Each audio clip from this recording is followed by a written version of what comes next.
मित्रों नमस्कार। आज हम चर्चा करेंगे राष्ट्रवाद क्या है, राष्ट्र किसे कहते हैं। इस पर प्रायः हम राष्ट्र के बारे में चर्चा करते रहते हैं। आर्थिक राष्ट्र है और हम देश की बलिवेदी पर मर मिटेंगे, कुर्बान हो जाएंगे, इस तरह की भावना, ये झंडा ऊंचा रहे हमारा, इस तरह का जो भावनात्मक बात है वह राष्ट्र के प्रति जुड़ा हुआ है। तो इस तरह से हम पाते हैं कि राष्ट्र जो है एक भावनात्मक विचार है और राष्ट्रवाद भी एक भावनात्मक अवधारणा है। शाब्दिक दृष्टि से हम देखें तो राष्ट्र जो है वो अंग्रेजी शब्द नेशन का हिंदी रूपांतरण है, जो लैटिन भाषा के नेटस शब्द से बना है और जिसका अर्थ होता है टू बॉर्न, अर्थात उत्पन्न होना। तो इस दृष्टि से देखें तो जो एक नस्ल के लोग जो एक समुदाय में उत्पन्न हुए हैं, एक किसी खास समुदाय में उत्पन्न हुए हैं, उनमें जो नस्लीय एकता होती है, उस नस्लीय एकता के कारण जो उनमें सामूहिकता का विकास होता है और इसी सामूहिकता के आधार पर राष्ट्रीयता अथवा राष्ट्र का बोध होता है और राष्ट्र के प्रति त्याग, बलिदान, ये सब की भावना से लोग एकजुट होकर के कार्य करते हैं। तो जब उस समूह के प्रति, उस राष्ट्र के प्रति एक जुट होकर के लोग त्याग और बलिदान की भावना से काम करते हैं, तो ऐसे भावना को राष्ट्रवाद कहा जाता है, ऐसे विचार को राष्ट्रवाद कहा जाता है। इसके परिभाषा के संबंध में विद्वानों ने अपने अपने हिसाब से इसको स्पष्ट करने का प्रयास किया है। तो सबसे पहले हम देखते हैं कि जर्मन ने जो राष्ट्रवाद की परिभाषा दी है, ये उनके शब्दों में है कि राष्ट्रीयता धर्म की तरह एक आंतरिक आध्यात्मिक भावना है।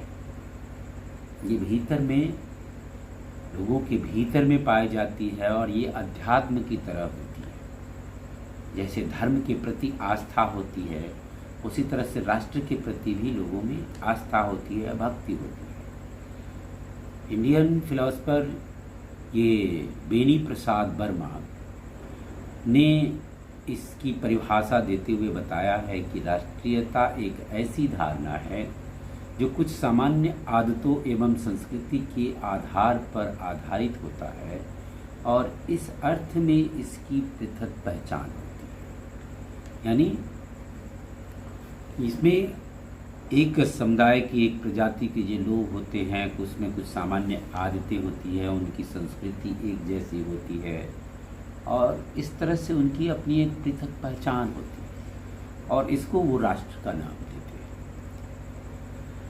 इस तरह से राष्ट्रीयता के अंतर्गत विद्वानों ने जाति, नस्ल की एकता की बात कही है कि जिसकी जाति एक हो, जिसका नस्ल एक हो, उसका एक राष्ट्र होता है।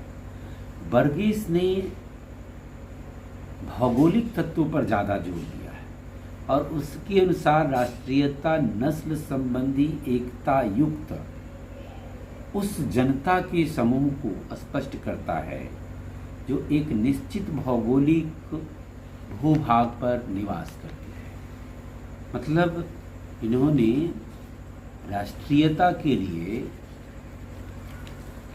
एक निश्चित भौगोलिक क्षेत्र को ज़्यादा महत्व दिया है कि एक क्षेत्र के रहने वाले लोगों में एकता की भावना आ जाती है। तो कई विद्वानों ने जो अपनी अपनी परिभाषाएं दी है, उन परिभाषाओं के आधार पर राष्ट्रवाद के कई प्रमुख तत्व सामने आते हैं, जैसे नस्ल की एकता, फिर धार्मिक एकता, फिर भौगोलिक एकता, फिर संस्कृति, परंपरा, भाषा, इन सब की एकता, ऐतिहासिक एकता, राजनीतिक आदर्श की एकता। तो ये कई तत्व सामने आते हैं। सबसे पहले हम देखें कि नस्ल की एकता। नस्ल की एकता जो है वो प्रायः होता है कि हम पाते हैं कि एक नस्ल के लोग जो हैं या एक जिनका उत्पन्न जो हुए हैं वो एक ही किसी गोत्र से हुए हैं, तो उसमें जहाँ नस्ल की एकता होती है उसमें सामूहिकता की बात होती है, उसमें एकता की बात होती है और एक दूसरे के प्रति उनमें आत्मीयता अधिक पाई जाती है और इस तरह से उनमें आपस में सहानुभूति रहती है और एकता की भावना रहती है। लेकिन आजकल देखा जाए तो कोई भी जो नस्ल है वो अब शुद्ध प्रजाति उसको कहना उचित नहीं होगा, क्योंकि हर एक नस्ल में या हर एक वंश में कुछ न कुछ मिश्रण हो ही गया। कोई न कोई उस समुदाय के लड़का लड़की दूसरे समुदाय के लड़का लड़कियों से शादी कर लेते हैं और फिर इसमें उसका मिश्रण हो ही जाता है। तो इसलिए अब शुद्ध प्रजाति जो बात है वो तो अब सही नहीं कहा जा सकता। ऐसा कोई भी नस्ल नहीं है जो शुद्धता जिसकी बची हुई हो। लेकिन फिर भी इतना तो अवश्य है कि नस्ल जो है वो लोगों में एकता की भावना का संचार करता है। दूसरा जो महत्वपूर्ण तत्व है वह है धार्मिक एकता। प्रायः ऐसा देखा जाता है कि एक धर्म के लोगों में, एक धर्म का जो पालन करते हैं उन लोगों में ज़्यादा एकता की भावना पाई जाती है। धर्म जो है वो राष्ट्रीयता को सुदृढ़ करती है, इससे राष्ट्रवाद की भावना का विकास भी होता है। राष्ट्रवाद की भावना से विकास भी होता है। हालांकि कुछ देशों में धर्म के कारण व्यवधान भी उपस्थित होता है। जैसे भारत में ही ले तो 1947 में धर्म के कारण जो आज़ादी के समय बहुत बड़ा व्यवधान उपस्थित हो गया और देश का विभाजन धार्मिक आधार पर हुआ और पाकिस्तान एक नया देश बना। फिर भी धार्मिक विविधता के बावजूद अनेक देशों में राष्ट्रीयता की भावना पाई जाती है। भारत में भी है, अनेक धर्मों के लोग रहते हैं, फिर भी राष्ट्रीयता की भावना है। धर्मनिरपेक्षता की जो मान्यता का विकास हुआ है वो इसी संदर्भ में आज काफ़ी महत्वपूर्ण हो गया है। धर्मनिरपेक्षता के सिद्धांत के विकास के साथ साथ धर्म का राष्ट्रीयता के क्षेत्र में महत्व जो है वो सीमित हो गया है। धर्म अब राष्ट्रीयता को ज़्यादा प्रभावित नहीं करती है, इसलिए कि लोगों को रेगुलेट करने का काम अब धर्मनिरपेक्षता के सिद्धांत पर किया जाता है। धर्मनिरपेक्षता के आधार पर अपना अपना जिसको जो धर्म मानना है सो माने, लेकिन जो देश का कानून है उसका पालन सबको करना पड़ेगा। कानून से ऊपर कोई धर्म नहीं है और कोई व्यक्ति नहीं है। तो ये धर्मनिरपेक्षता का मूल तत्व है। तीसरा जो महत्वपूर्ण तत्व है वो है भौगोलिक एकता। प्रायः देखा जाता है कि एक किसी खास जगह में रहने वाले लोगों में एकता की भावना उत्पन्न हो जाती है। तो ये भौगोलिक एकता जो है वो महत्वपूर्ण तत्व है। वो राष्ट्रवाद के विकास में, राष्ट्रीयता के विकास में किसी खास भौगोलिक क्षेत्र में जो लोग रहते हैं उनमें परस्पर संपर्क रहता है, समानता एकता की भावना रहती है। उसके एक तरह के रीति रिवाज, संस्कृति, इन सब चीज़ों का विकास हो जाता है। उनके जो हित होते हैं, इंटरेस्ट्स होते हैं, वो भी लगभग एक ही तरह के होते हैं। लेकिन भौगोलिक एकता के अभाव में भी कई बार राष्ट्रीयता की भावना दिखती है। जैसे यहूदी लोग एक जगह नहीं थे, वो विभिन्न देशों में फैले हुए थे, फिर भी उनके भीतर राष्ट्रीयता की भावना थी और 1947 में उन्होंने यहूदी राष्ट्र के निर्माण में अपनी प्रबल भूमिका निभाई और आज भी इजराइल जो है वो मजबूती से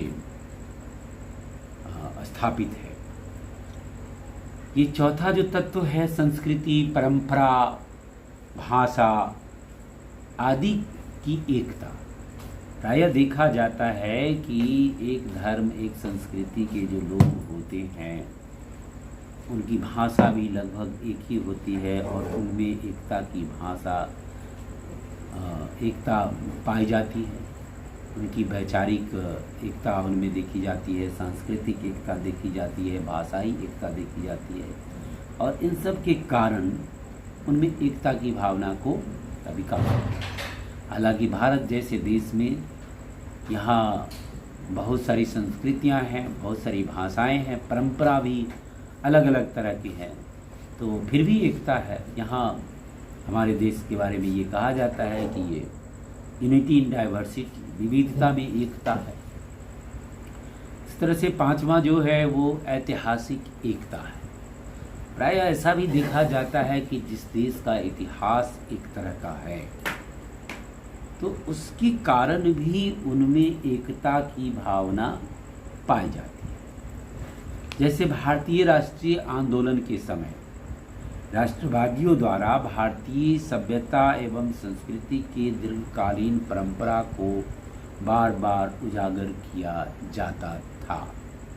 यानी जब अंग्रेज़ों का शासन था हमारे ऊपर और जब राष्ट्रीय आंदोलन हमारे नेता लोग कर रहे थे तो उस समय उनके लिए जो भारत का इतिहास था, भारत का अपना जो विरासत था, वह उनके लिए एक महत्वपूर्ण प्रेरक का काम कर रहा था और इस आधार पर वो देश के लिए लड़ने के लिए प्रेरित होते थे।